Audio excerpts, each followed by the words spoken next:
Un día como hoy en la medicina, 14 de enero del año 1943, nace Ralph Marvin Steinman, un inmunólogo canadiense de origen judío e investigador en biología celular de la Universidad de Rockefeller. En 2011 compartió el Premio Nobel en Fisiología y Medicina por su descubrimiento de las células dendríticas y su papel en la inmunidad adaptativa.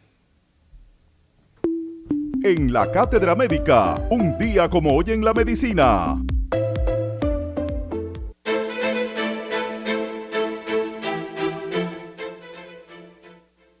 Continuamos en Cátedra Bueno, Médica. señores, Sí, doctor. así mismo es Lisania.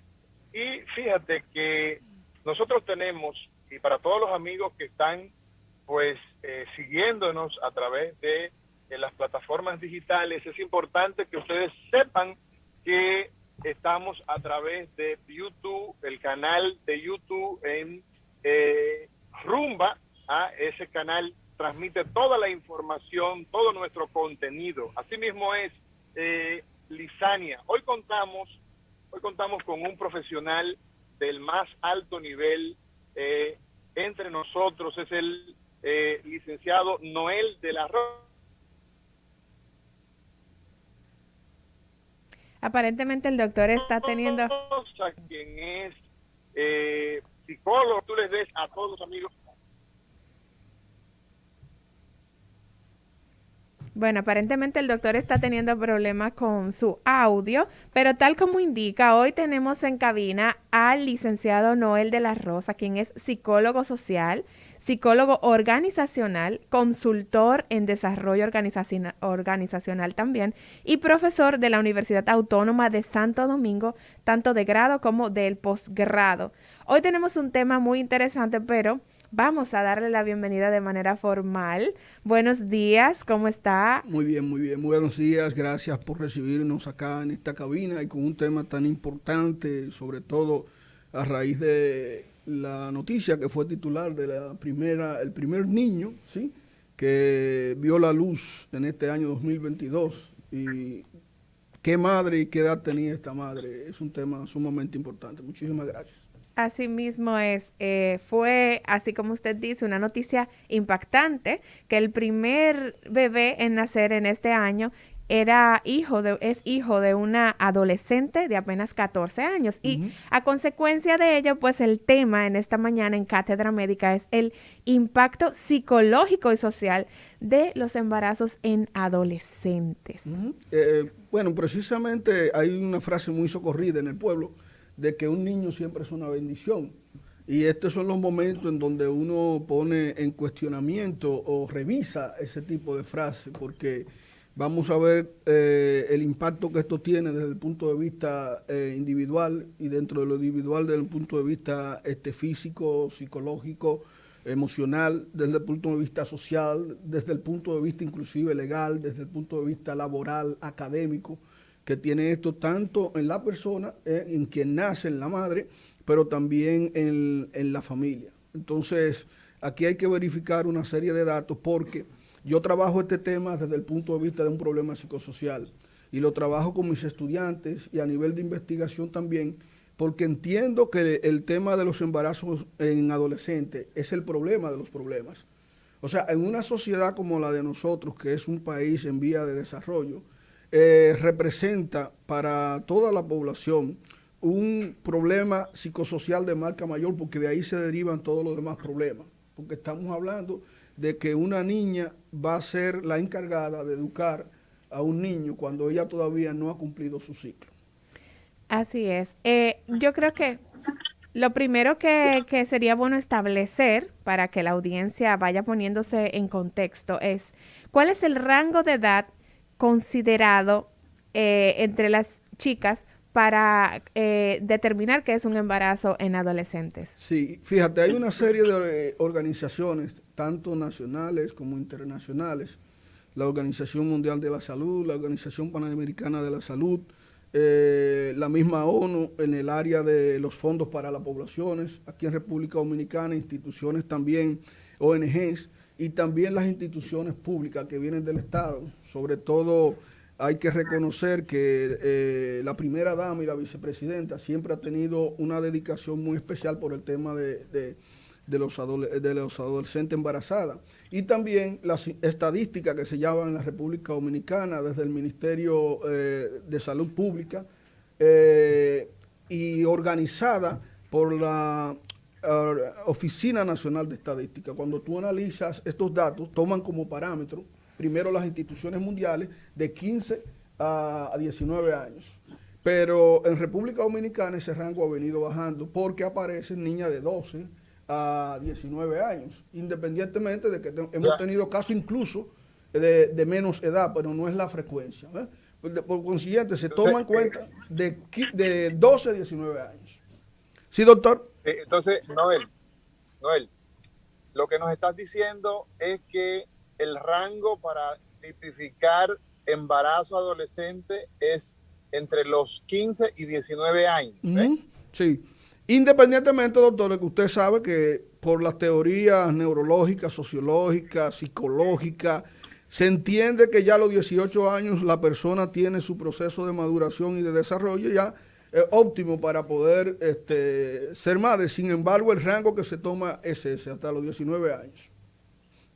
Mira, hay un dato interesante y es que la Organización Mundial de la Salud indica que en nuestro país, la República Dominicana, estos datos son pasmosos. Sí. Esto a cualquiera le da miedo. Sí. El 22% de las mujeres que se encuentran entre 12 y 19 años de edad han estado embarazadas. Sí.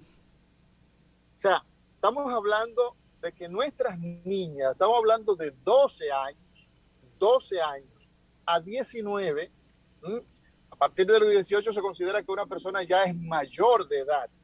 Pero OMS establece que en nuestro país el 22%, o sea, de cada 100 mujeres embarazadas, 22 están en ese rango de edad. Entonces, también establece que esta tasa es 34% más alta que el promedio de los países de nuestra América Latina y del Caribe. ¿A qué tú entiendes que nosotros pudiéramos atribuirle esta realidad? Noel de la Rosa, quien tiene un background al más alto nivel desde el punto de vista profesional, hoy con nosotros en Cátedra Médica. Fíjate, si buscamos las estadísticas también de los países desarrollados, fíjate que mundialmente se estima que entre 13 a 16 millones de mujeres adolescentes tienen sus niños, salen embarazadas. Y el 99% casi, el 89% pertenecen a los países subdesarrollados en vías de desarrollo y solamente el 11% pertenece a los países desarrollados. Lo que quiere decir que la pobreza juega un papel muy importante en este tema y de hecho yo creo que salir embarazada es parte de una cultura de la pobreza, porque también aquí en República Dominicana las estadísticas que nosotros tenemos y que usted ha comentado, doctor, aparecen sobre todo en las maternidades. Y las maternidades, precisamente, ¿quiénes son las personas que van a dar a luz? Las personas que tienen escasos recursos. Lo que quiere decir que el tema de la pobreza y la desvinculación que ha habido en estos momentos en el proceso educativo entre las familias y los profesores y las escuelas, que ya no hay un acuerdo de cómo van a trabajar el tema del desarrollo mental, de la conciencia y de la toma de decisión en los adolescentes, en los niños, ese proceso de guía que se tiene que dar no se está dando por la misma carencia en términos educativos. Hay un factor también de vigilancia muy importante que se ha perdido porque de repente también las madres y los padres no están en la casa también y esto pone en una línea de riesgo a lo que son los niños también. Las estadísticas plantean que hay un gran porcentaje que está relacionado con los abusos también en términos infantil y la Organización Mundial de la Salud también hace mucho hincapié sobre el tema del matrimonio a temprana edad, que aquí en República Dominicana, por una condición de economía también, está ahí muy latente en la República Dominicana. O sea, esos aspectos, pero sobre todo la falta de una cultura de la conciencia, porque fíjate bien, si tú coges Japón, coge a Singapur, coge a Nueva Zelanda, coge esos países que están desarrollados económicamente, que tienen bajo índice de violencia, que tienen un nivel educativo alto, el índice de embarazos en adolescentes es bajo también. Esas son las variables que yo he venido correlacionando, primero mundialmente y después aquí en la República Dominicana, y que nosotros tenemos que tomar bien en cuenta. El otro tema es que el Estado y las organizaciones no dan pie con bola en la articulación de las estrategias que puedan ser efectivas, porque muchas veces no están acorde con la verdadera realidad del fenómeno. Porque para poder resolver este problema, hay que resolver otro problema que son mucho más grandes. Porque como dice un psicólogo social de la Escuela de la Gestalt, que el contexto determina el comportamiento del sujeto.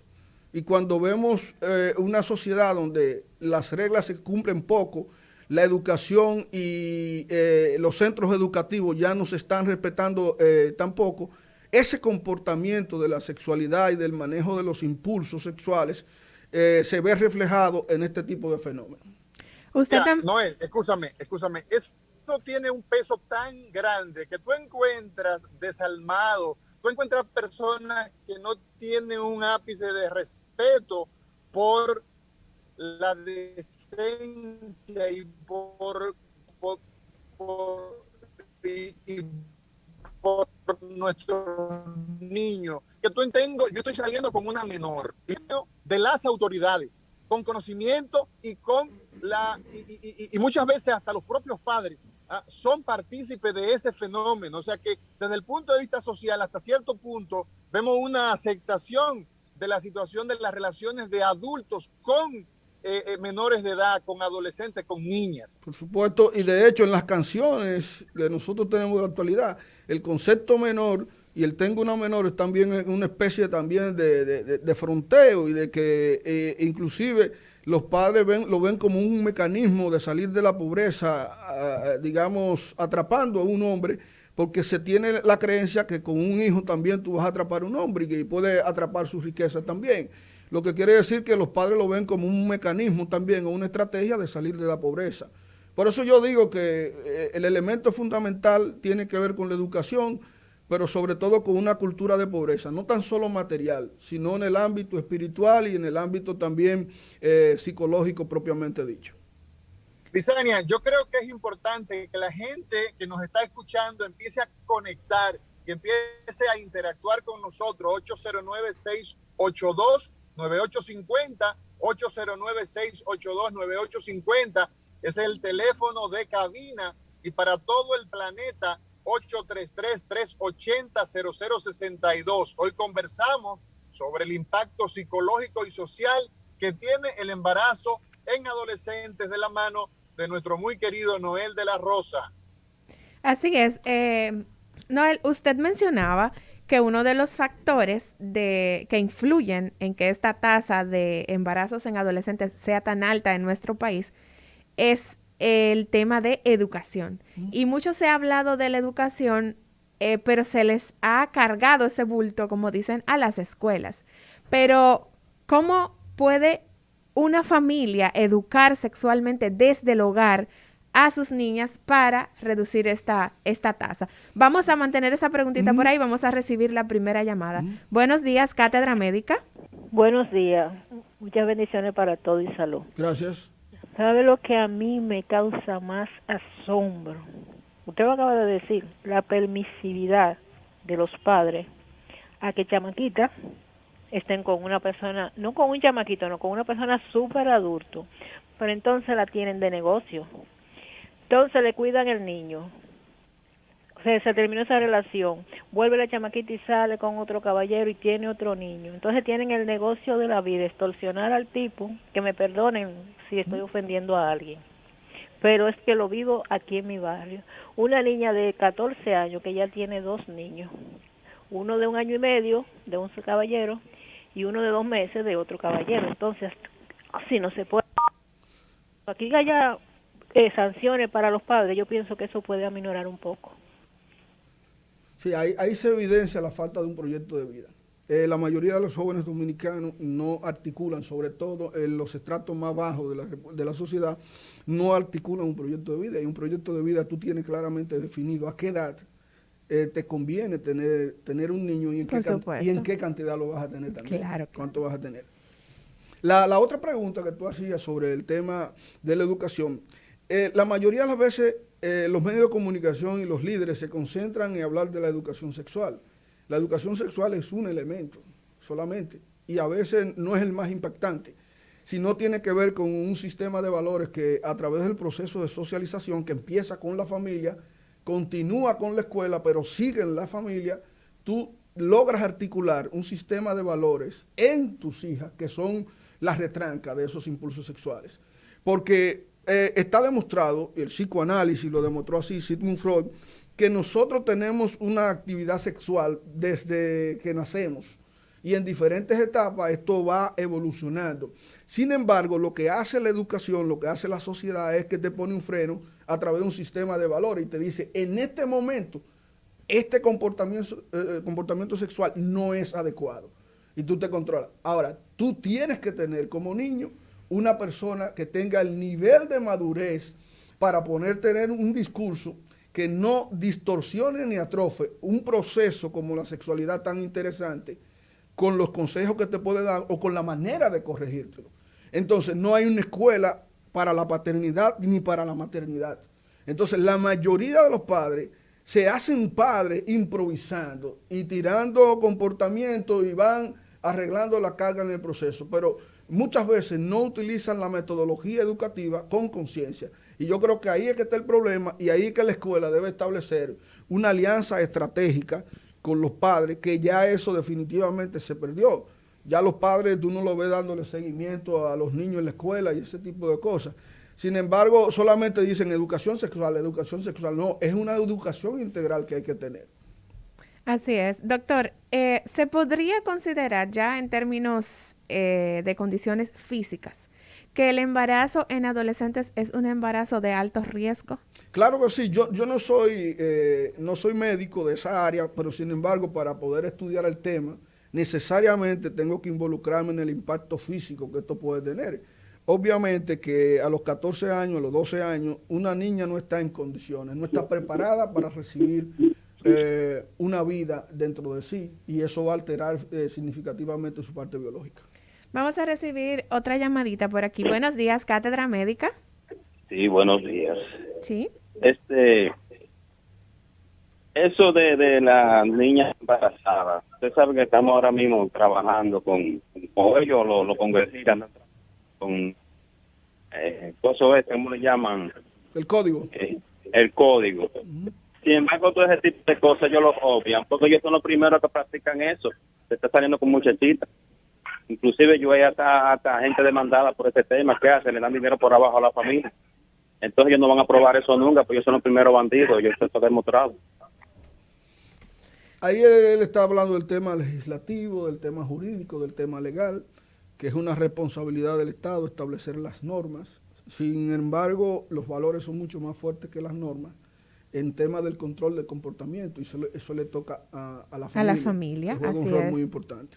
Así es. Entonces, hablaba de que ciertamente el embarazo en adolescentes repercute en su salud, sí, claro, en sus condiciones físicas, puede complicarse. O sea, hay un nivel de riesgo de un 20%, creo que aproximadamente por encima de una mujer ya adulta, ¿sí? En este tema de las enfermedades que se pueden derivar de un embarazo. Según los especialistas en este tema, cualquier tipo de embarazo siempre va a tener un nivel de riesgo importante y hay que tener cuidado, máxime en personas que todavía su cuerpo no está en las condiciones para poder hacerlo. Así ¿sí? es. Sin embargo, hay algo que yo te quiero... Mira, si uno hace un análisis retrospectivo, uno se dará cuenta que antes ese evento en los años 60, 70 ocurría. También aparecía. Sí, claro. Pero fíjate que la mujer maduraba a una edad mucho más rápida en términos mental que la que maduran ahora, las niñas, y también físico. Y esto tiene que ver con que, por ejemplo, la mujer se quedaba en la casa haciendo los quehaceres de la casa y educando. Sí. Y cuando una niña cometía el error, vamos a decirlo, el mismo padre la agarraba por la mano y se la llevaba al hombre, independientemente de que el hombre tuviera otra mujer inclusive. Sí. O sea, que se daba una dinámica distinta a la que se da ahora. Ahora se hace y nadie se sorprende casi. O sea, las niñas salen embarazadas y nadie se está inmutando. Solamente se inmutan cuando las estadísticas son parte de una portada de un periódico o salen y se hace viral. Sí. Un acontecimiento viral, como alguna vez se cogen casos como buque insignia para defender algo. Y ahí lo hacen viral y ahí la gente se preocupa. Pero ya la gente no se está inmutando cuando alguien sale embarazado. En los años 80 todavía, cuando una niña salía embarazada sin haberse casado, eso era una afrenta para la familia. Así y lo mantenían calladito y todo. Hoy lo exigen. Aunque se diera fuera de ese rango de edad. Claro que sí, aunque se diera fuera de ese, aunque ya fuera adulta la persona, 20 años, 22 años, sí. Así mismo es. Entonces, ¿cómo repercute este tema en términos psicológicos y sociales a un adolescente? Sí, yo siempre este tipo de problemas psicosociales lo analizo a nivel de una fórmula que tengo. Primero, hay un impacto individual en la propia persona y dentro del impacto individual hay un impacto físico, que ya hablamos de eso, sí. Y el impacto psicológico. Y dentro del impacto psicológico, donde mayor efecto tiene, es en las alteraciones emocionales que tiene la niña. En condiciones normales, hay mujeres que pueden tener el síndrome del postparto. O sea, la depresión postparto. Después que tienen ya el niño, tienen una tristeza aguda, un vacío existencial que no pueden explicar. Y algunas veces hasta se suicidan o le hacen daño al niño. Eso aplícaselo a una niña que todavía su proceso de maduración psicológica no se ha cuajado, porque se entiende, las teorías entienden que es a partir de los 18. Lo que quiere decir que hay un impacto psicológico inmediato. Que se multiplica, podemos decir, en el caso. Entonces, eso va al niño, que esa es la otra parte ya. Entonces, eso se va a reproducir en el niño, porque todavía la niña no tiene la inteligencia emocional como para corregirlo. Y ahí tú tienes diferentes tipos de emociones negativas no, sino destructivas. Tú tienes la tristeza por un lado y tienes la ira por otro lado. O sea, quienes nos están escuchando ahora mismo, hagan el análisis, la reflexión. El que es padre sabe lo que implica tener un niño cuando tú te acuestas y él se despierta. Claro. Cuando un niño se está alimentando, que tiene un proceso, una reacción adversa al alimento que tú le estás dando. Cuando un niño tiene una fiebre. O sea, es un proceso totalmente estresante. Así es. Y una niña a esa edad no tiene la capacidad para entender ese proceso. Y casi siempre es la madre la que tiene que venir a ayudarlo. Entonces, la primera dama aplicó un método, la ex primera dama aplicó un método que se ha aplicado en otros países, que es el bebé que se le entrega a los estudiantes y ellos se lo llevan, y es un bebé que tiene un programa que simula a un niño real. Y de repente, para que el niño o la niña vayan viendo, el adolescente, cuál es realmente la responsabilidad que hay de que si no los atienden correctamente, el bebé se muere. Sí, se muere, grita, que sí, ok, y al final hay un reporte que se imprime. Sí. Eso es muy interesante, pero si tú no lo acompañas de otro proceso, no va a tener impacto. Por ejemplo, eso se hizo y se quedó ahí. Y el problema es que estos programas tú tienes que darle un seguimiento. ¿sí? Claro. Y tiene que complementarlo con otros elementos que, como dijo un oyente que llamó ahorita, hay otros sectores que tienen que sacrificarse, pero no se quieren sacrificar en ese sentido. Hoy hablamos con Noel de la Rosa, psicólogo social, y un tema súper interesante, impacto psicológico y social de embarazos en adolescentes. En este momento vamos a ir a una breve pausa y al regreso continuamos con más. Cátedra Médica, porque la salud merece respeto.